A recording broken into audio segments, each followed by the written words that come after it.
This is another in our series of videos about advertising and how to get very high conversion rates as natural outgrowth, if you will, of using the appropriate language. I'm going to get on the computer in a minute and transfer this video over to screen capture. But prior to that, I thought I would just give you a general sketch of how to do it. So, this is a short video about advertising and how to get pretty good return rates, conversion, or in the case of Twitter, tweet engagements. So my most recent campaign has just been shut down by Twitter again. I don't know what my Twitter crime is yet, but I strayed over some line on their marketing policy, but it's huge and there's all these different areas. So I'm quite certain that I strayed over one of these invisible lines. Probably because I used higher intensity value words than I should have, but I'm not really sure at this stage. Just I know that they shut down a very successful campaign that had achieved 74% tweet engagement ratio, 74%. So 3 out of every 4 people that saw it reacted, liked it, forwarded it, or retweeted it, etc. And as a side effect of the fact that we had such a high level of tweet engagement, I had 25 sales of the report. So it paid for the ad campaign. And of course, it's working really well. It's on 1-cent keywords, so Twitter has to shut me down. I still have yet to find out what my crime was. I don't know if we can see it here with the view there, but this big red area up here says account ineligible, blah, blah, blah, poor business practices, etc. And so, you know, I strayed over one of their policy lines, and they never tell you where is the problem. Now, this one may be kind of a tricky one because it may be that I strayed over a line by using Hillary Clinton in one of my ad campaigns. This one most recently for 74% on 1-cent keywords was structured as follows. First, I isolated the audience I wanted. I set by going to the demographics section within behaviors on Twitter ads, and I set the level of money I wanted the people to earn. I don't think I chose any other criteria. But when you go into Twitter ads and you set up a new campaign, which I can't do now because I'm blocked out, so I can't even illustrate it. But when you set up a new campaign, it provides you with the ability to choose various different options. I mean, tons of options. And then to add your keywords that you want to zero in on. And when you do this, there's really 2 areas of interest, 3 if you're very adroit. And these are interests, behaviors, and like negative behaviors, things you can rule out. So I decided to have an ad campaign that would reach for Twitter engagements to see if I could also convert Twitter engagements into sales. Twitter engagements are cheaper than buying a direct line to a sale or a conversion. The reason this is because they're not asking, Twitter isn't asking much in the way of the presentation of the tweet on, or in the timelines. They're not saying go here, you're not saying go here and buy this. You're just actively trying to engage them in some way with the material you're presenting. So what I did was to key in on chemtrails, probably a no-no there. And then I provided how to breathe free in a chemtrail world on my website as the value-added content I was giving them. The people that would click through on my ad. And then I made my ads very narrow in terms of who we would get. I zeroed in explicitly on chemtrail people. I eliminated words like UFO, I eliminated words like conspiracies. I only went after words that were related to chemtrails, with one exception. I did have a couple of phrases in there that were Hillary and chemtrails, because there was a very large discussion on Twitter some time back about whether or not Hillary's coughing was as a result of chemtrails. And I wanted to capture that audience. For my material, these people are predisposed to agree with that viewpoint. They're very concerned about their own health. And so I wanted to present them with this How to Breathe Free in a Chemtrail World material, because it actually does aid you in dealing with it. This is not, manufactured for consumption content. This is a content that I created as a result of years of studying chemtrails and their effect on all of us, our bodies, looking at toxins, looking at all of their various things from bronchial dilators to vasodilators to expectorants and so on. And I came up with, as I say, How to Breathe Free in a Chemtrail World. It's on my website, and it provides a value-added proposition to those people that click through on my Twitter ads. Now, so that was my content. In all of these things, in all of the ads, by the way, in all of my ad campaigns, the goal is to have a quid pro quo. So in other words, at a very minimum, at an absolute minimum, if you do me the courtesy of clicking on that, you will get, in my opinion, a value-added proposition back to you in the form of the content that I'm providing. So I go to some lengths to provide stuff that is valuable to people, such as How to Breathe Free in a Chemtrail World. And then, on top of that, I have various other levels of value as you go through the page. But at a bare minimum, you get compensated for clicking through, for responding to the ad. Now, so that was the good quality content. And I went to demographics. I sorted my, I went to behaviors and then demographics and sorted my people so I knew they had the money to afford the report if they wanted. Then I went through and used my keywords to isolate my audience. And I think initially out of just by choosing the affluency components and setting certain value ranges on people's income, that generated a potential audience of like 3 to 5 million or something, a very large size. And then I whittled it down with my keywords to where I was dealing with potentially about 100,000 people any given day. And that's more than enough. That's more than enough. It makes it nice and easy to deal with the numbers, and I'm only running one test per one landing page, so I'm absolutely sure I'm not cross-polluting my results.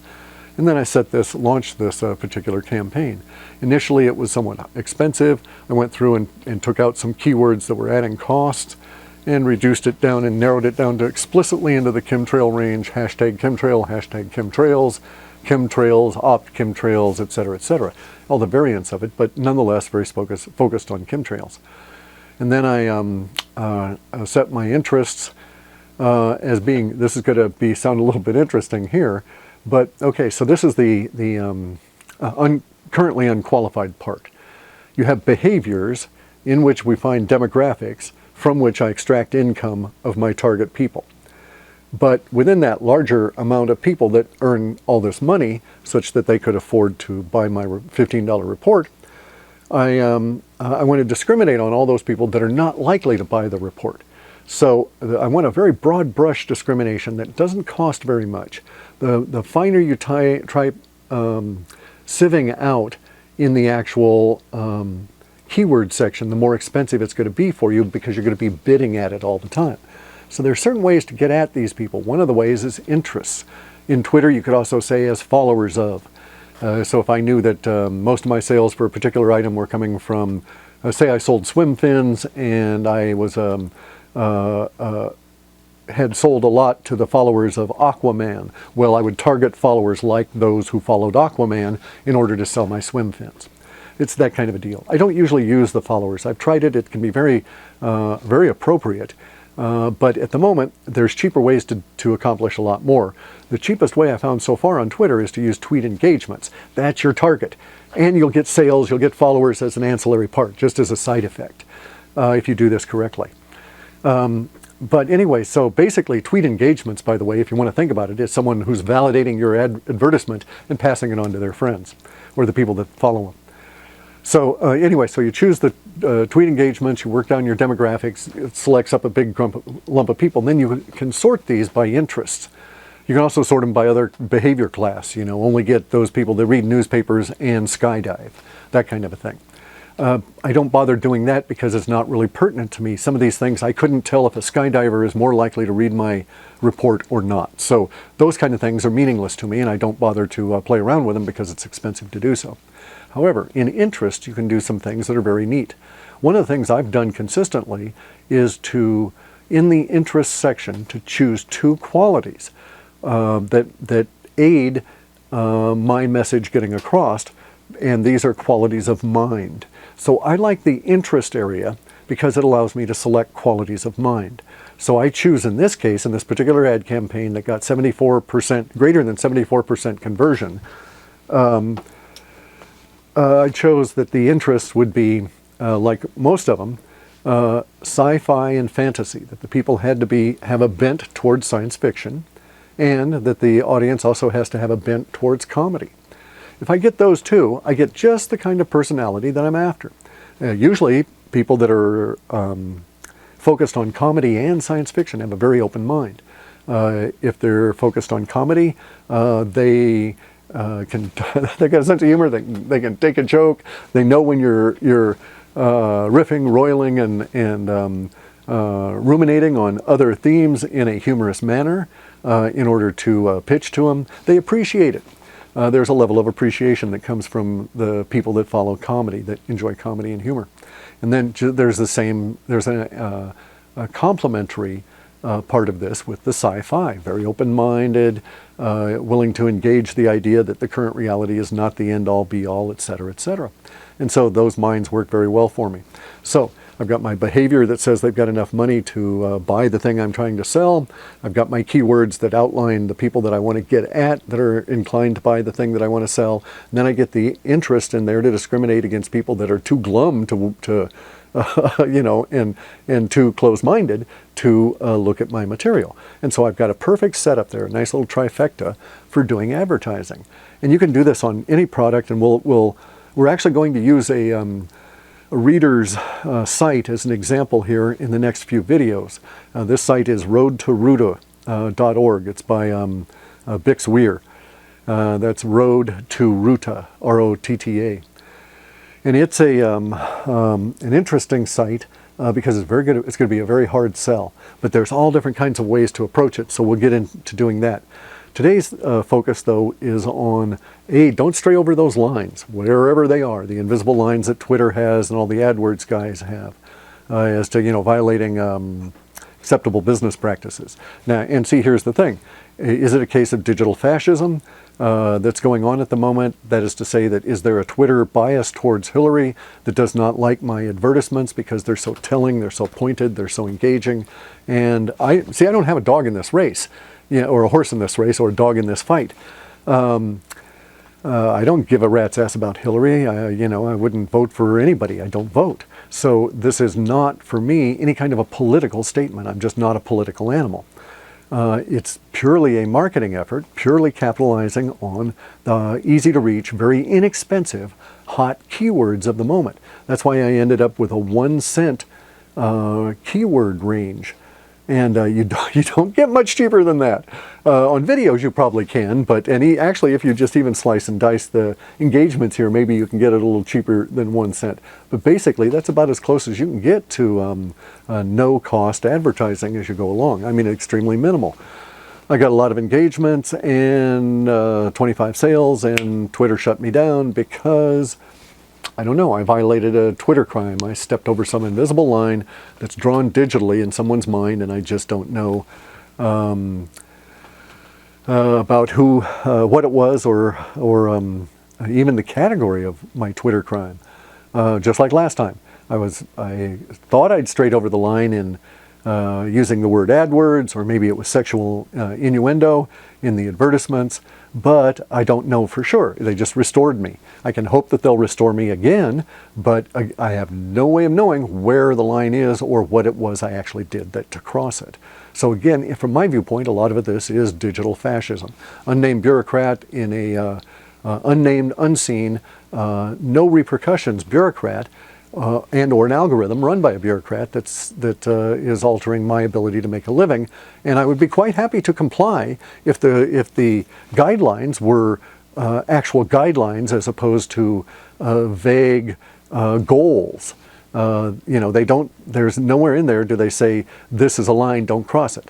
They don't even, well, you got to read it yourself. Go read the Twitter advertising business policies, because you can cross it in any number of ways without even trying to. So let's get on to the actual work of the day here. I'm going to cut over to the computer here pretty quick, and we're going to go and look at some of the screens. I wanted to show some of them in this video, though, in that this is my Twitter analytics. It is from this Twitter analytics that I choose the sci-fi and the comedy among all of the other attributes and aspects of the people that follow me. So that's just, like I say, that's just the, let's see if we can go here. Yeah, see, this is the campaign that most recently halted. I hadn't even spent my first daily budget of $200. I'd only spent a total of $132, really only $113 in this campaign. And it was going very well. I don't think you can really see it, but it's actually got 81.75% tweet engagement rate. It averaged these things because I had multiple different creatives it averaged them down to 74, but I had 81% conversion rate on some of my creatives. And so that was 12,468 tweet engagements out of 15,251 impressions at a cost of 1 penny. And I mean, I think it's pretty good. I think that's pretty good. I'd like to nail 90%, but I'll accept 81. 81.75. I'll accept that. That's pretty good. Now, to get there, though, what you end up having to do, let's see if we can edit this campaign. I don't know. Yes, maybe we can. Okay. All right. Yes, we can. We can edit this campaign from here, and so I can still get at some of the source material here. And when you're in Twitter, it gives you an audience summary over here, which is really nice. I like it a lot because I keep track of this as I go through the various elements here. And so here we have one location, any gender, any language, any and all platforms, all carriers. I don't care about any of the hardware aspects, right? I'm using 13 keywords and 2 interests. And I'm placing the ad in the user's timeline. I've never, explicitly, I've never purchased for inclusion in search or profiles. I will branch out there at some point once I've nailed this stuff, if Twitter allows me to advertise some more. Anyway, my audience size here is starting off at 25 to 37 million. Now, that's way too many people for me to deal with because I'm after just that select group that I'm going to get. And so what I did is I whittled them down with my keywords here. And I will quickly run through all the keywords just so that we have them here. UFOs, chemtrail, conspiracy theories, chemtrail, hashtag conspiracy theories, hashtag chemtrails, hashtag op chemtrails, hashtag climate engineering, hashtag solar radiation management, and then the words chemtrails, conspiracies, hashtag chemtrails, hashtag geoengineering, chemtrails in a phrase, broad match, and then at op chemtrails. That's a poster, a person that posts on Twitter, and so I'm getting into their. Anybody searching for them, anybody writing to them is also going to be in my target here. The key things to note here, there's only 2 very large draw keywords here. They both draw at the rate between 10,000 and 100,000. Now, these are the recent global daily volume of tweets containing each keyword. Now, note here that is global daily volume, so be very careful there. This campaign I've got is targeted for United States. So I'm going to get a small subset of the global total daily volume around UFOs and conspiracies, because these are talked about by all different groups of people, not just people in the US. So the manifestation of the responses in my campaign are going to be off of a much narrower segment than might otherwise be. If I was going to a truly global audience, then I might indeed reach into the 25 million or whatever. But at this stage, isolating to just the United States, I'm not getting anywhere near that large audience size, which suits me because I want to narrow and focus. So anyway, so the only 2 in there that are large, and they're not even that large. I like to stay away from any word that draws 100,000 or more people. Here's why. Twitter values those words. Twitter doesn't value words that are down at this end of the scale. If you can find words that are used less than 1,000 times in a day off of the global daily volume, then you may have a very, very, very, very, very slow campaign because there just won't be much activity, but it'll be very cheap.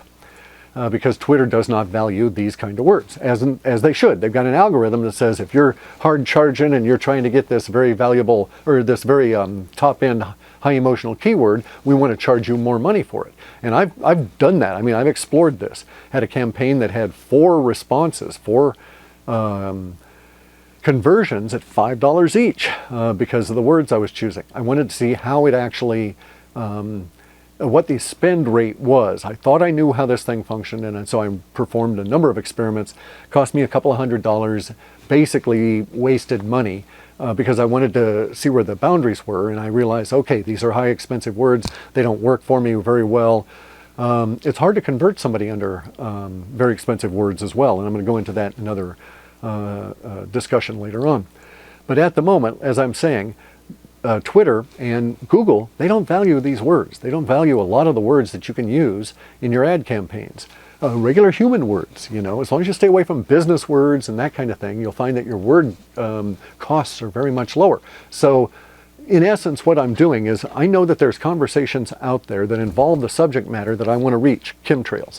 I know that the people that are reading or participating in these conversations have a concern for health. I also know that health is an expensive word. If I go look it up on Google AdWords, you find that it's a broad category word. It brings in more revenue than other words. Same thing with Twitter. So I don't use the word health. I narrowcast it down to specific aspects of the health, coughing, etc., etc. And that was why I focused on the Hillary plus chemtrails within the search words, because there were enough people that were talking about whether or not Hillary's cough was related to chemtrails that I can get in on that and present my material about how to breathe free in a chemtrail world.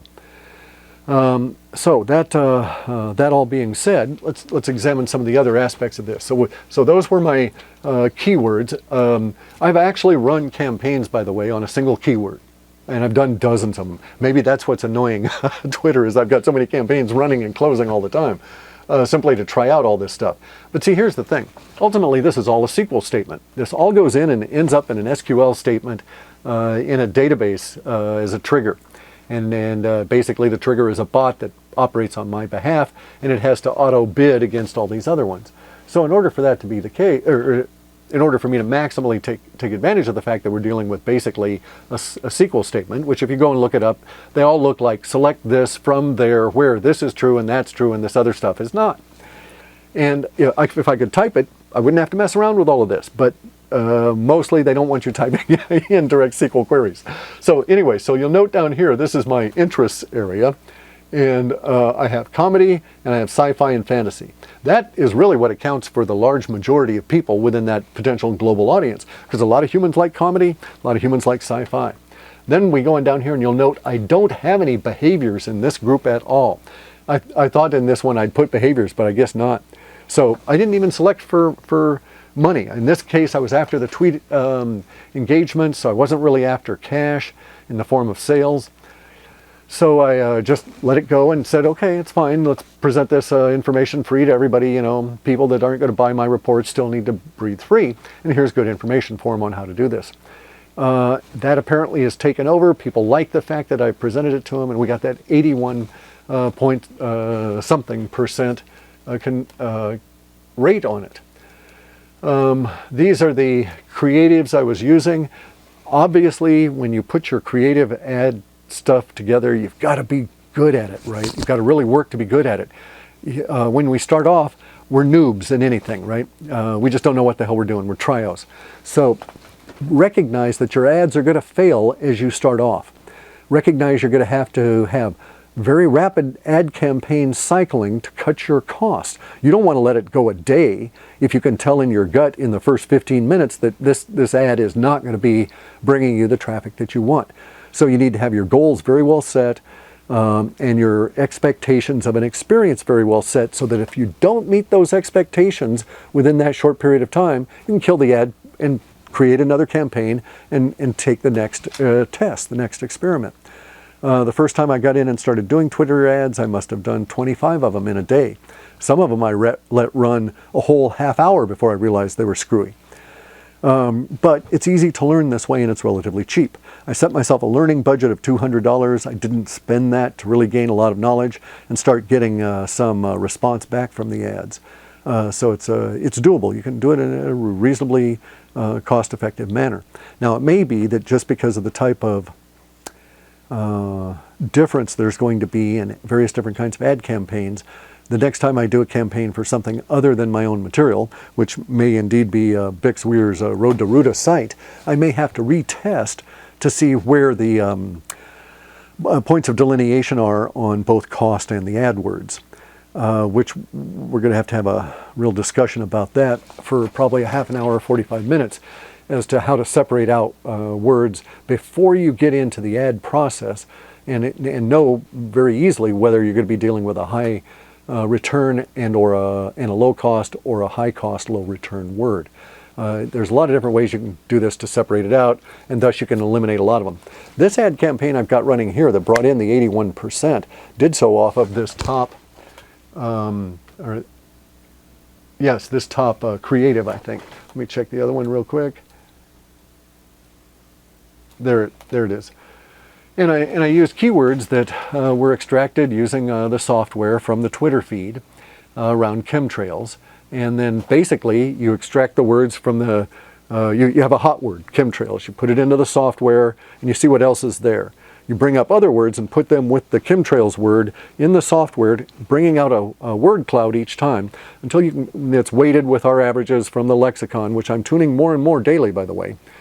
And then you push the, you keep selecting ancillary words. So chemtrails health, chemtrails breathing, chemtrails breathe, chemtrails pollution, etc., etc., etc. And you see all these various different ancillary words that are associated with it.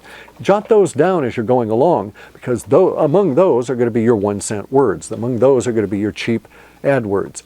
Basically, the idea is to get your keyword, chemtrails in this case, pushed back by the process to where it disappears out of your word cloud.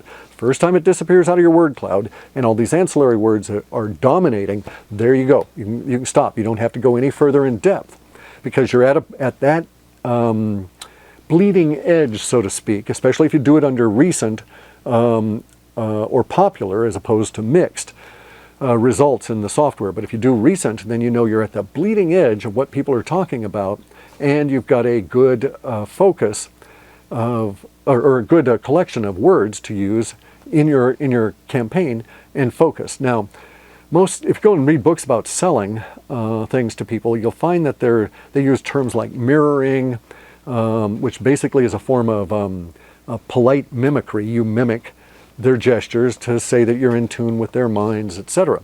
And it's a sales technique, an actual, conscious mind technique. I'm not doing that kind of thing with these keywords. I'm not echoing. That was it. Sorry, I'm not echoing back their words. What I'm doing is I'm augmenting, because when I write my tweets, my creatives for these ads, I make sure that I use some of the hot words that are extracted out of the ancillary thing, but I put them in a way, order them in a way that creates just a little bit of cognitive dissonance. A brief discussion on that. Cognitive dissonance is basically the WTF? Huh? What happened? What happened there?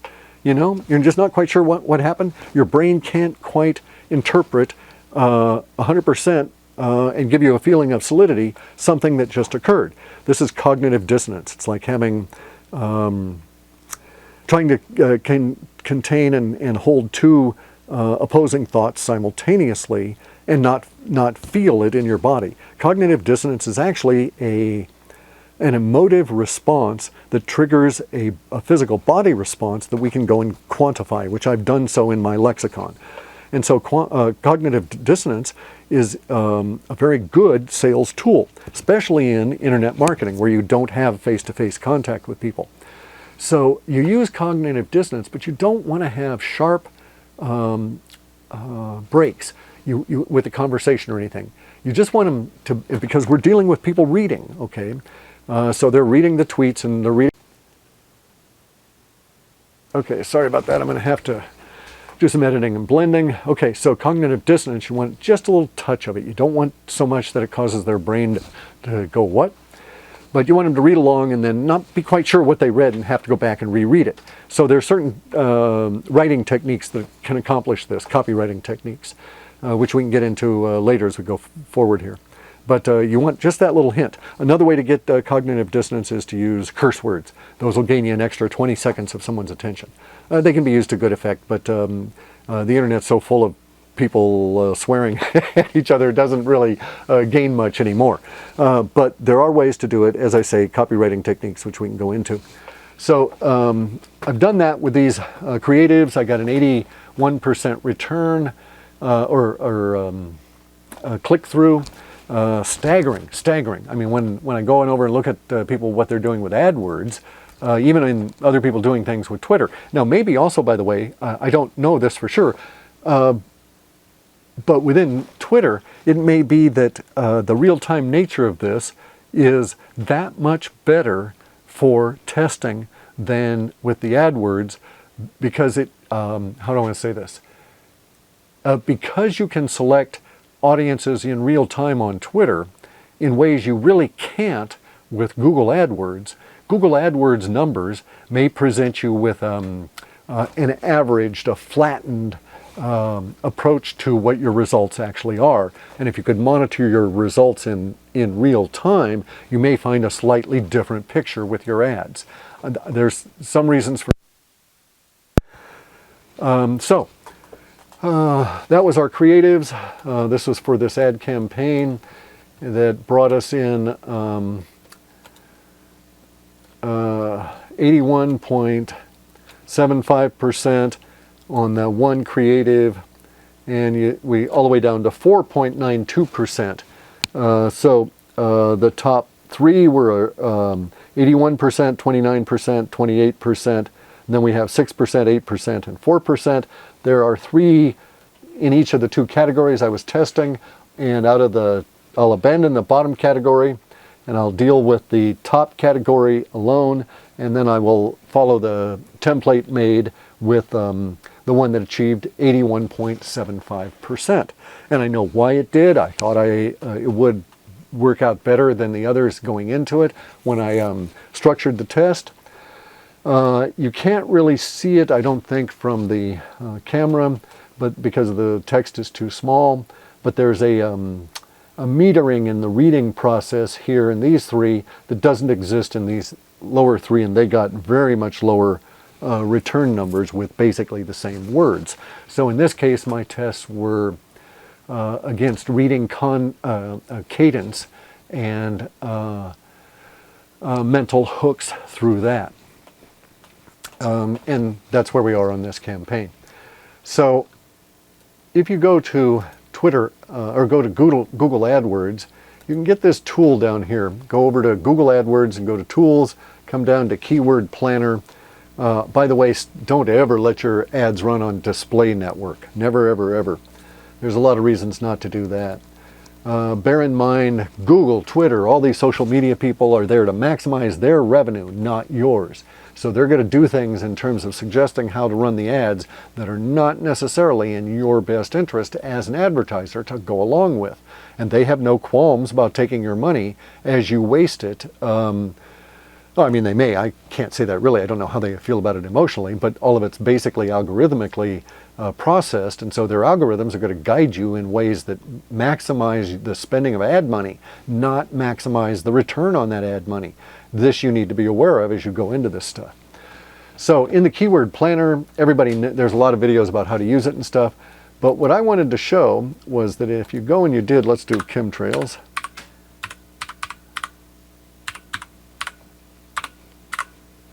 Chemtrails. Get ideas. That basically what you've got here on Google AdWords is a metric for money on words. Now their metrics will show you how valuable they think individual words are. So they've got a value of 75 cents suggested bid for chemtrails in an AdWords auction. In my case, no, I'd never go that high.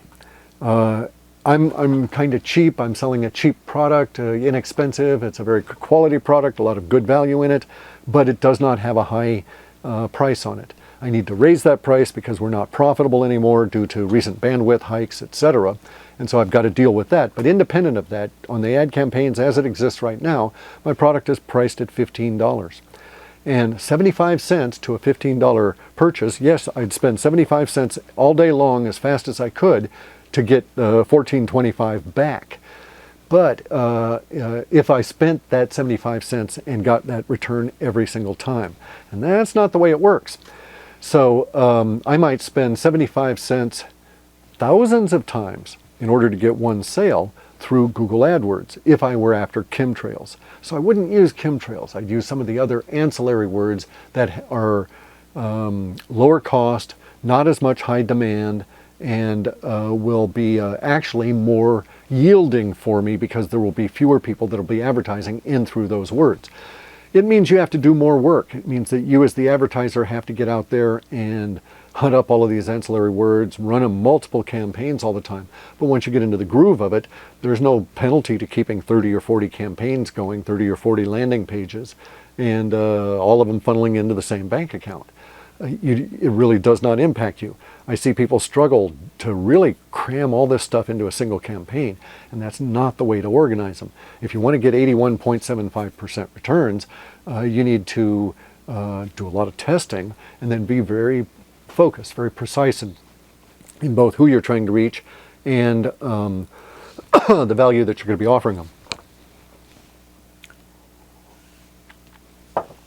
So now, in extracting the words, you can go and do, there's not a one-to-one correspondence between Twitter and Google in terms of the AdWords or their cost. There is a generalized agreement on cost between the two. In a sense that if Google values it fairly highly, you can also imagine that Twitter will as well. But there's a lot of ways to get at the cheaper words. And they involve doing things like chemtrails, and then put in a word here. If we do health,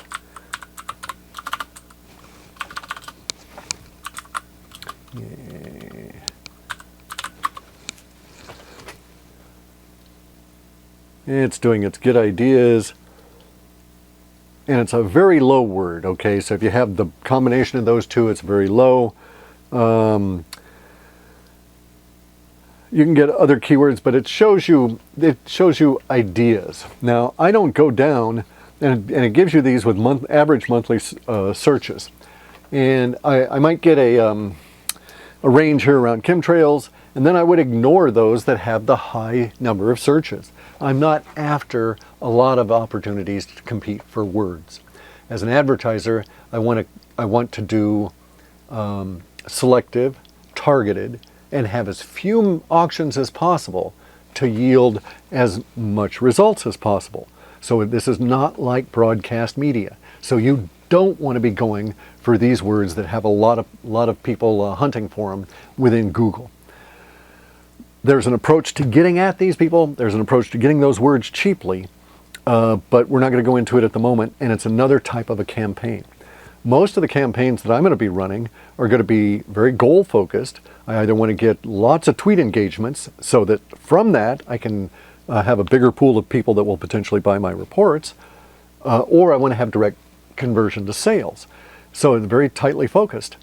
In both cases, it's all a question of going to the outliers relative to your keywords. So that's why the weighted word cloud approach that's in our software that you get when you buy the book Dominate Advertising Online off of the website at Half Past Human. If you go there and you purchase that book, you get access for a year to this software that I've made, and it has behind it a weighted emotive lexicon that matches up against keywords that are being pulled out, or against language being pulled out of Twitter. And it means you have to work. I mean, you got to sit there and think about this stuff, and you got to think about how your ad is, and you got to think about your audience. This is not 100% push a button and get rich. It doesn't work that way. You got to think in order to grow rich. which is a good book, and you need to buy it if you've never read it. But in any event, but doing the work, as soon as, like I say, as soon as you can get your keyword pushed back to where it disappears into the crowd and the ancillary words have been brought forward, you're right on that bleeding edge. And then you just take those words and fold them in to your actual creatives in order to get the response back. And it's a mental echo. It's not a linguistic echo to these people. It's a mental echo saying, hey, I'm on your wavelength. How about this? And as you saw, 81% of the people said, yeah, I'm interested in that. I want to know about this. I'm going to click through and look at that. And I provided them value. And out of that, however many thousands of people that went through and read that article, 25 people purchased my report. That is a pretty good response for the amount of money that was put out in the ad. $138 put out in the ad, and I think counting the book sales, there was probably about 26 sales total. In any event, though, so the ancillary words are where it's at. They're the cheap words that you can run all day long at a penny. Boy, if Twitter hadn't shut me down, I'd run that thing forever. I'd just let it go, just in perpetuity, cranking out that 1 penny word. And I would be adding tweet engagements and followers at the rate of maybe 1,000 a day. For the cost of maybe $100 a day. Not very expensive at all. And out of that 1,000, I could expect another 25 purchases in any given time with any given set of reports, and that's the way the math works. And that's why we advertise. And then you step over those lines and you get run into the, okay, you've done some kind of a Twitter crime. You've got a Twitter crime going here. So anyway, I'm going to try and find out what my crime was, just for my own benefit, so that I don't have to do it again. I thought I'd eliminated all of the areas of exposure. Obviously not. There may be some hidden exposure I wasn't aware of, and that's something you need to be aware of yourselves. When you're doing advertising, you could stray over into someone's political bailiwick, in the sense that if there is a liberal or a conservative bias on a site that is social media that you happen to advertise on, be aware that your individual bias might, or the way in which you approach your campaign goals, may push you over one of their lines. Now, if it's a political bias I've overcome, there's nothing on any of the Twitter ad policies saying you can't use current political events in a negative fashion for your advertising campaign in order to reach a particular audience. But it may be one of those, unspoken rule kind of deals. In any event, I've been banned from Twitter ads for the nonce. We'll find out how long of a nonce it's going to be. And on to bigger and better things. I'm going to just move on to other social media. I've been banned twice from Twitter. It's really nice, but I don't need it. So I'm probably moving on to going in after the big guns, which is I'm going to go and take on Google AdWords. I've got a really interesting campaign picked out for them, and we'll kick it off as a result of these videos here. Thank you very much, guys. I'll put out another video next day after tomorrow if I can. We think we found a house. We've got to go and look at it. It means driving into other county and stuff. So probably no time tomorrow for one of these. And I've still got to get report work done today too. We're doing a lot of processing for the reports. So thank you much, and we'll be seeing you